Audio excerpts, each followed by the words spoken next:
بسم اللہ الرحمن الرحیم۔ یہ میرے آج دو مہمان ہیں ساتھ۔ ایک تو زبیر شیخ صاحب، یہ عالم قسم کے آدمی ہیں، اور دوسرے کامران بھائی ہیں، یہ استاد ہیں، اور ان کو بھی وہی دکھ لگا ہوا ہے جو ہمیں لگا ہے کہ ہماری اپنی قومی زبان کو ملک سے دیس نکالا دیا جا رہا ہے، اور ہم دن رات اس سوچ میں ہوتے ہیں کہ اس ملک کا کیا بنے گا۔ اب تو جو این جی اوز ہیں، نئی این جی اوز، ہم سنتے ہیں کہ فلاں چیز کا معاہدہ ہو گیا، یہ نجکاری کا، اس کا نام آؤٹ سورس رکھ دیا گیا ہے کہ، اور تعلیم جو ہے وہ ایسی زبان میں دی جا رہی ہے کہ انگریزی میں نہ استاد پڑھا سکتا ہے نہ بچہ پڑھ سکتا ہے، اور انگریزی بطور زبان بھی جو نصابی کتابیں آئی ہیں ان کا معیار وہ ہے جو برطانیہ اور امریکہ، یعنی ایسے ملکوں میں جو کتابیں ہیں جن کی مادری یا قومی زبان انگریزی ہے، وہی ہمارے ملک میں بچوں کو پڑھانا شروع کر دیا۔ تو نہ ہماری قومی ہے اور نہ ہماری مادری ہے، اور نہ ہی ہماری زندگی میں یا کبھی بھی نہ ہماری انگریزی قومی زبان بن سکتی ہے اور نہ ہی مادری بن سکتی ہے۔ تو ابھی تک آپ دیکھ لیں کہ 80-90% والدین ان پڑھ ہیں، اور کہتے ہیں 60% شرح خواندگی ہو گئی ہے، اس میں پتہ نہیں کیا معیار ہے 60% کا۔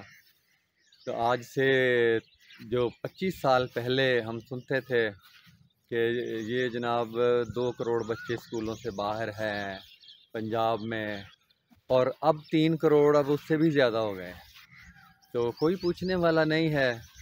تو میرے نزدیک تو یہ اس کا جو سب سے بڑی تباہی ہے وہ بیرونی این جی اوز ہیں، ان کے ساتھ معاہدے ہیں۔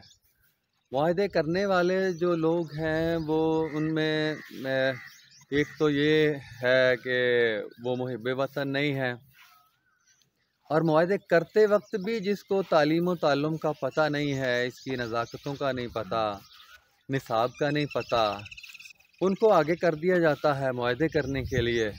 وہ جو این جی اوز ہیں، ان کے نمائندے ہیں، ان کی چکنی چپڑی باتوں میں آ جاتے ہیں، تو وہ معاہدہ کر لیتے ہیں، اور بعد میں پھر پتہ چلتا ہے کہ ان کے منفی اثرات کیا ہیں، اور ساتھ پیسے دے رہے ہوتے ہیں وہ لوگ این جی اوز کے، تو بندے کو اس طرح سے کرتے ہیں کہ خرید لیتے ہیں۔ تو جیسے پنجابی میں کا محاورہ ہے کہ منہ کھاوے تے اکھ شرماوے۔ جب پیسے کھاتے ہیں اور اپنے رشتہ داروں کو یہ افسر شاہی اور وزیر اعلیٰ اور وزیر اعظم اور ایم این اے، ایم پی اے، وزیر مشیر سارے، جب ان کے رشتہ دار کوئی ان این جی اوز میں ڈائریکٹر ہو گیا ہے، کوئی کسی عہدے پہ ہے، تو ان کو نوازا جا رہا ہے، بیرونی دورے کروائے جا رہے ہیں۔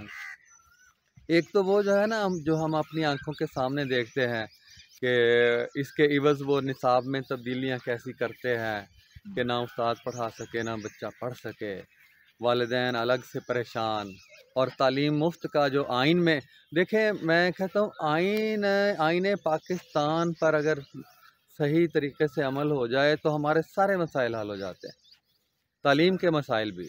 تعلیم ہے دفعہ 251 ہے، اور دفعہ 28 ہے، یہ جو اردو کے نفاذ کا وہ حکم دیتی ہے، اور جو 25A ہے وہ تعلیم مفت، وہ آئین میں انہی سیاستدانوں کی ذمہ داری ہے۔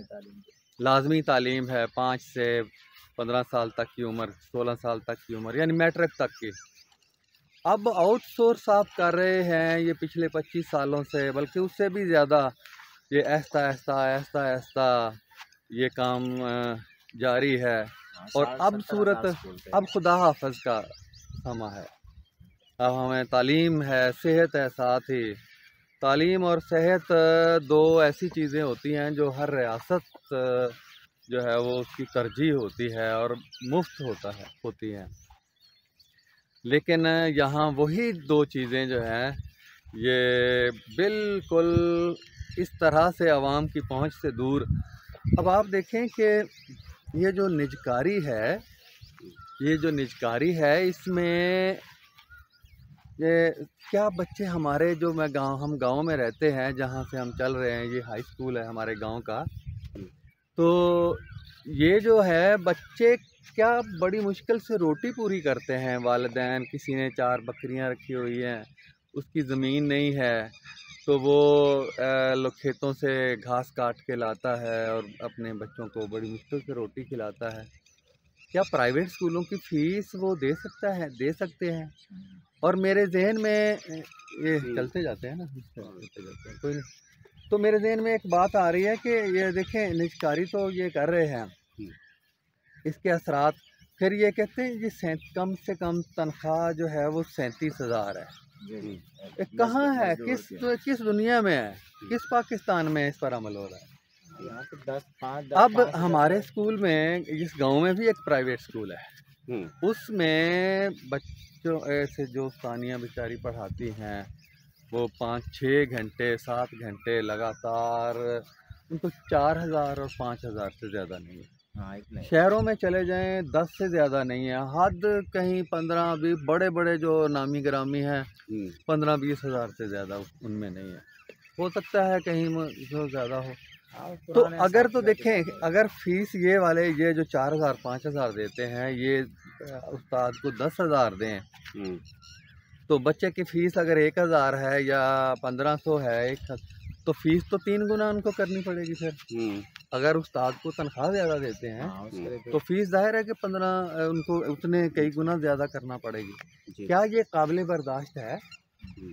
آپ نے 37,000 رکھی ہے، آپ یہ کیا کہاں رکھ دیں؟ 50,000 کر دیں، 60,000، 1,00,000 کر دیں، جب عمل ہی نہیں کرنا۔ اور اسی طرح یہ جو پڑھنا ہے وہ نصاب 2 طرح کا ہے، لازمی وہ کر رہے ہیں، یا تو پورا انگلش میڈیم میں پڑھیں آپ، یا پھر جو اردو میں پڑھنا ہے تو ساری اصطلاحات کا وہ پاگل پن ہے، جو حربی ورڈ آپ اس میں پڑھیں گے، لکھیں گے بھی، اور سبزی خور، سبزہ خور، چارہ خور، نباتات خور، کتنے سارے اردو میں الفاظ ہیں وہ نہیں آپ بول سکتے۔ یعنی سازش یہ ہے کہ انگریزی کے لفظ کو واحد لفظ کے طور پہ استعمال کرنا ہے، اور وہ بھی اردو میں، وہ بھی انگریزی کے لفظ کو اردو میں لکھنا ہے۔ پھر ہم کہیں تو کہیں جب ہم ماسٹر ٹرینر بھی رہے، ہمیں پتہ ہے ان سب کا، تو پھر کہتے ہیں آگے چل کر آسانی ہوگی بچے کو۔ اب مجھے بتائیں کہ آگے چل کر یہ حربی بول ہے رے بے آگے چل کر یہ پڑھے گا یا آپ کے اور انگریزی میں پڑھے گا؟ HERB وہ اسے لفظ نہیں لکھنا آئے گا، لفظ پڑھنا نہیں آئے گا، پتہ نہیں ہوگا لفظ کیا ہے، وہ تو حربی انگریزی کو اردو میں لکھ رہا ہے۔ کیا انگریزوں کی کتابیں جو آپ اگلے کلاسوں میں پڑھاتے ہیں وہ یہ ہے رے بے چھوٹی ہے بی یہ اس طرح سے لکھی ہوئی ہیں؟ یعنی یہ ہے کہ ضرورت کسی چیز کی ہے، پڑھایا کچھ جا رہا ہے۔ یعنی آپ کو دیکھیں، آپ کو جوتے کی ضرورت ہے یا مجھے جوتے کی ضرورت ہے، تو جوتا ہی میں پہنوں گا تو میری ضرورت پوری ہوگی نا، مجھے جوتا ہی ملے گا۔ تو اگر جوتے کی بجائے مجھے 2 وقت کا کھانا دے دیں تو ضرورت تو مجھے جوتے کی ہے۔ ضرورت کسی چیز کی ہے اور کیا کچھ اور، فراہم کچھ اور کیا جا رہا ہے، اور یہ لوگوں کو گمراہ کیا جا رہا ہے نا جی۔